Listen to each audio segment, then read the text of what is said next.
Bonjour et bienvenue dans le troisième épisode de la formation sur la vision par ordinateur en intelligence artificielle.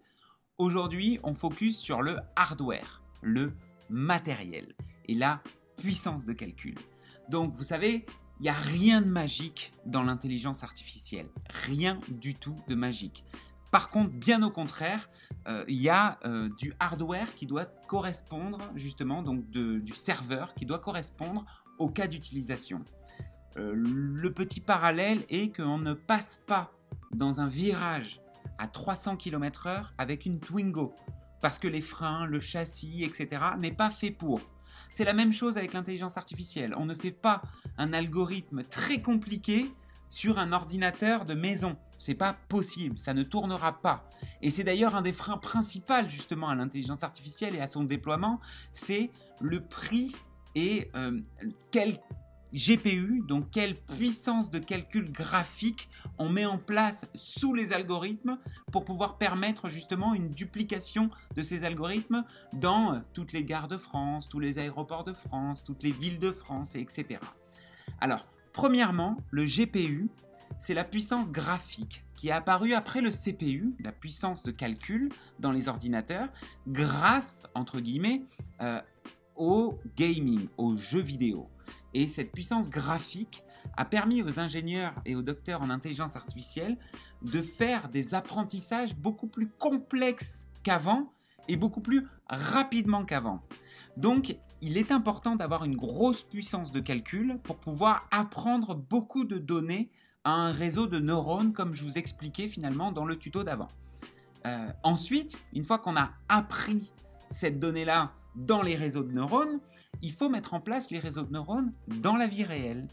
Et là, on se rend compte que finalement, avec une puissance de calcul, alors je vais donner des exemples d'assez grosses mailles, mais avec une puissance de calcul, admettons, à 10 000 euros, dans une gare, on arrive à faire un algorithme de reconnaissance du bagage abandonné, mais que sur 10, 20 ou 30 flux vidéo, donc 30 caméras.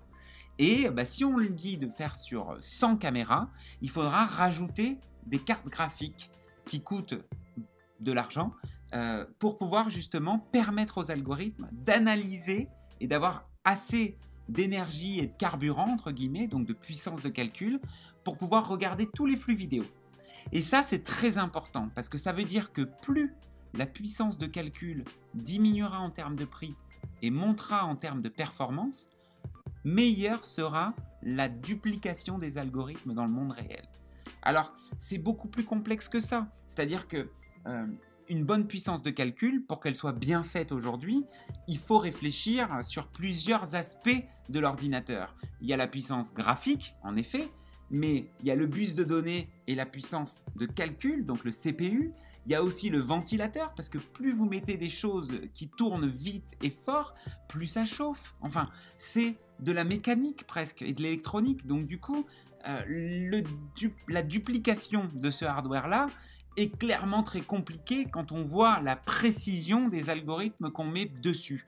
Donc c'est pour ça que nous sommes encore en période d'exploration sur ces technologies-là, et le scale de demain, donc la duplication et donc l'industrialisation de nos algorithmes, se fera uniquement si on a exactement la dépense en puissance de calcul que génère chaque algorithme en fonction des flux de caméras qui sont à analyser.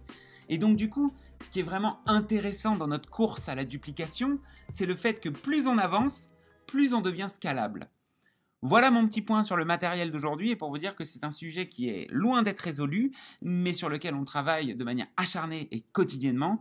Et donc du coup, c'est le vrai intérêt de la puissance de calcul, c'est pouvoir porter les algorithmes et de manière la plus large possible. Suite au prochain épisode. Bonne journée à tous. Merci.